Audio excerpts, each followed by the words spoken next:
Good morning मित्रों, कैसे हैं आप सब। आशा करते हैं कि आप अच्छे होंगे, घर पे होंगे, स्वस्थ होंगे। चलिए आज गणित शिक्षण विधियों के कुछ महत्वपूर्ण प्रश्नों की ओर चर्चाएं करेंगे जो आपके आने वाले सीटेट हो या एचटेट हो या एमपीटेट हो या यूपीटेट हो या रीट हो, सभी टीचिंग एग्ज़ाम्स के लिए बहुत ही महत्वपूर्ण सीरीज़ होगा ये। और इनमें हम 1000 प्लस क्वेश्चन करवाएंगे जिनमें मैथ के सारे टॉपिक्स से हम प्रश्न उठाने की कोशिश करेंगे। अगर आप इन सारे प्रश्नों को बारीकी से देख लेते हैं तो आपके लिए मैथ का शिक्षण विधि सॉल्व करना बहुत ही आसान हो जाएगा। तो चलिए आज कुछ बहुत ही छोटे छोटे प्रश्नों से चर्चा प्रारंभ करते हैं।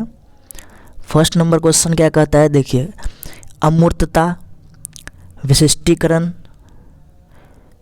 व्यापीकरण, क्या क्या है वर्ड पे ध्यान दीजिएगा। अमूर्तता, विशिष्टीकरण एवं व्यापीकरण किस विषय की समझ बढ़ाने के लिए उपयोगी है? हिंदी के लिए, विज्ञान के लिए या सामाजिक विज्ञान के लिए या गणित के लिए? ज़रूर इसका आंसर दीजिए जल्द से जल्द कि किसके लिए। तो देखिए इसका सही आंसर क्या होगा, ऑप्शन नंबर डी। कौन सा? ऑप्शन डी, क्योंकि गणित में ही अमूर्तता होती है, गणित अमूर्त होता है, इनका आंसर छुपा हुआ रहता है और जब हम सॉल्व करते हैं तो मूर्त रूप से हमारे सामने आती है। विशिष्टीकरण भी होती है, व्यापीकरण भी होता है, लंबा भी बहुत होता है, छोटा से छोटा भी होता है और बहुत लंबे इनके निष्कर्ष भी होते हैं। बातों को छोटे बहुत शॉर्ट में लिखा रहता है लेकिन उनका एनालिसिस करते हैं, उनको समझने की कोशिश करते हैं तो बहुत ही लंबा चौड़ा होता है।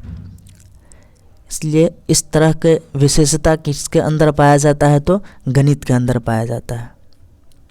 नेक्स्ट क्वेश्चन देखिए, एक अध्यापक अपनी कक्षा में छात्रों को त्रिभुज की रचना संबंधी प्रश्न हल करवाता है।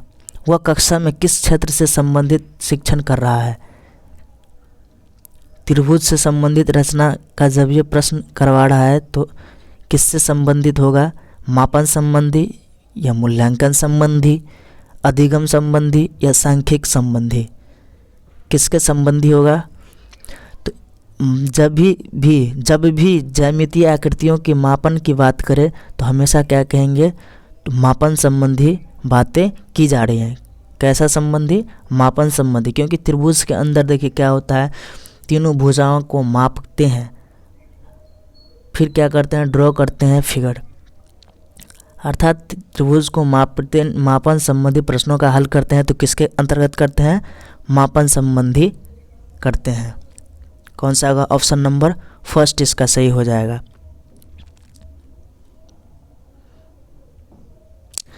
अगला देखिए, निम्नलिखित में से कौन सी गणितीय प्रक्रिया नहीं है? गणितीय प्रक्रिया कौन सी नहीं है, उनको ठीक करना है। फर्स्ट ऑप्शन है कंठस्थ करना, मापना, कल्पना, साकार करना और अनुमान लगाना। कौन सा सही आंसर होगा? ज़रूर इनका आंसर दीजिए। कह रहा है गणित की प्रक्रिया नहीं है, गणितीय प्रक्रिया। तो देखिए कंठस्थ करना, ये रटने पर बल दे दिया। अगला है मापन करना, जी गणित में मापन तो करते हैं। कल्पना, साकार करना, जी जो हम सोचते हैं उनको सही करने की कोशिश करते हैं। हमेशा गणित में जो मानते हैं उनको फिर सिद्ध करने की कोशिश करते हैं। क्यों ये सही है, क्यों ये माने हैं हम और माने हैं तो सही माने हैं या नहीं। अनुमान लगाना, गणित में अनुमान तो लगाया जाता है। कौन सा होगा? कंठस्थ करना, ये रटने की कोई उसमें आवश्यकता, गणित में रटने की ओर बल देना ही नहीं चाहिए। तो कौन सा हो जाएगा? ऑप्शन नंबर फर्स्ट इसका सही आंसर हो जाएगा। चलिए नेक्स्ट क्वेश्चन देखते हैं। निम्नलिखित में से गणित की प्रकृति कौन सी है? गणित अलंकारिक है, तार्किक है या कठिन है। ये देखिए आने वाले आपके HTET, MP TET, UP TET में इस तरह के प्रश्न डाले जाते हैं, डायरेक्ट रूप से प्रश्न उठने वाले प्रश्न है इनसे सब। तो क्या हो जाएगा ऑप्शन नंबर बी। गणित क्या है? तार्किक है। गणित क्या है? तार्किक है, न कि अलंकारिक या कठिन। गणित तो कठिन है नहीं, न ही अलंकारिक है, तो क्या है? तार्किक है, तर्कपूर्ण है। तर्क शक्ति का विकास होता है गणित पढ़ने से, सृजनात्मक शक्ति का विकास होता है। चलिए नेक्स्ट क्वेश्चन है, उच्च प्राथमिक स्तर पर आंकड़ों के प्रबंधन का केंद्र होता है। उच्च प्राथमिक स्तर पर आंकड़ों के प्रबंधन का केंद्र है। आंकड़ों को केवल संगठन, आंकड़ों को एकत्रित करने का तकनीक, आंकड़ों का संग्रह या संगठन और प्रस्तुति, या आंकड़ों का केवल प्रस्तुतिकरण। देखिए उच्च प्राथमिक स्तर पर इस तरह के क्वेश्चन में क्या करेंगे, जो भी क्वेश्चंस थोड़ा सा घुमा फिरा हो या 2-4 लाइन लंबा हो, जिनको प्रश्न को आपको सॉल्व करने में थोड़ा सा प्रॉब्लम हो, उनमें क्या करेंगे, हमेशा नेगेटिव पॉजिटिव देखेंगे।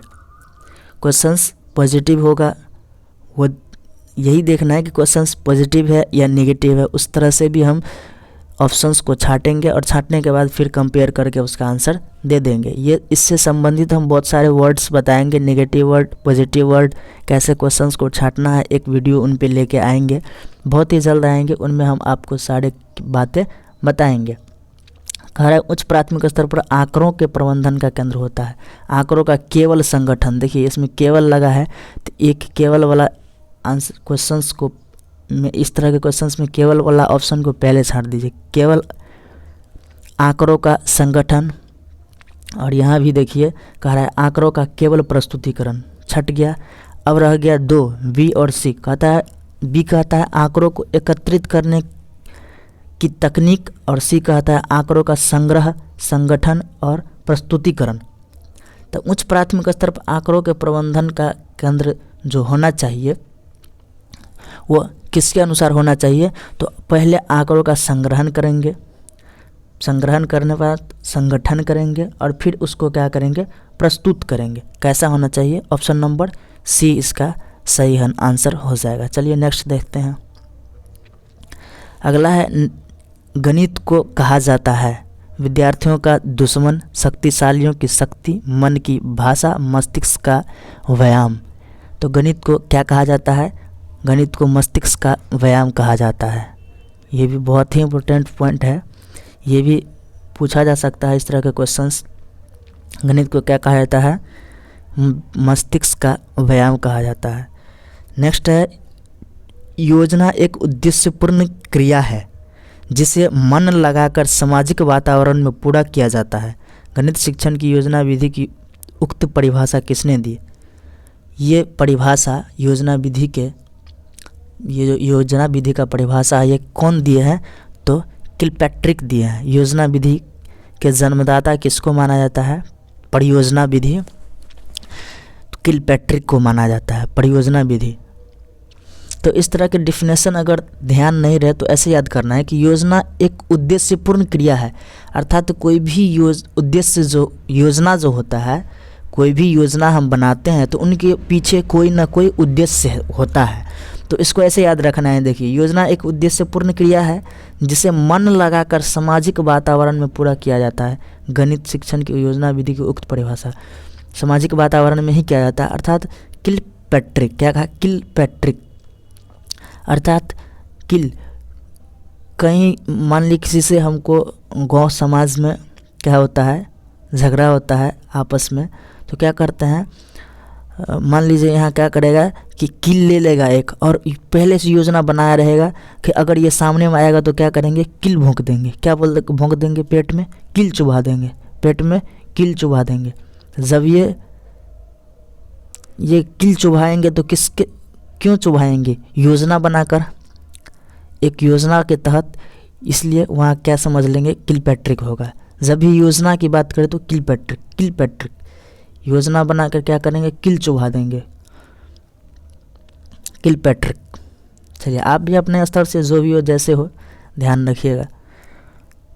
8 नंबर क्वेश्चन देखिए, कहता है वह उद्देश्य जो शिक्षक गणित पढ़ाने के बाद कक्षा में ही प्राप्त कर लेता है उसे क्या कहा जाता है? सांस्कृतिक उद्देश्य, शैक्षणिक उद्देश्य, सामाजिक उद्देश्य या उपरोक्त सभी। जो कक्षा में ही प्राप्त कर लेता है उसे क्या कहा जाता है? शैक्षणिक उद्देश्य। अर्थात पढ़ाने के बाद पठन के दौरान ही वो क्या कर लेते हैं? उद्देश्य प्राप्त कर लेते हैं, कक्षा में ही उद्देश्य प्राप्त कर लेते हैं, उसे शैक्षणिक उद्देश्य कहते हैं। कौन सा होगा? ऑप्शन नंबर सेकेंड यहाँ सही होगा। चलिए नेक्स्ट क्वेश्चन क्या है?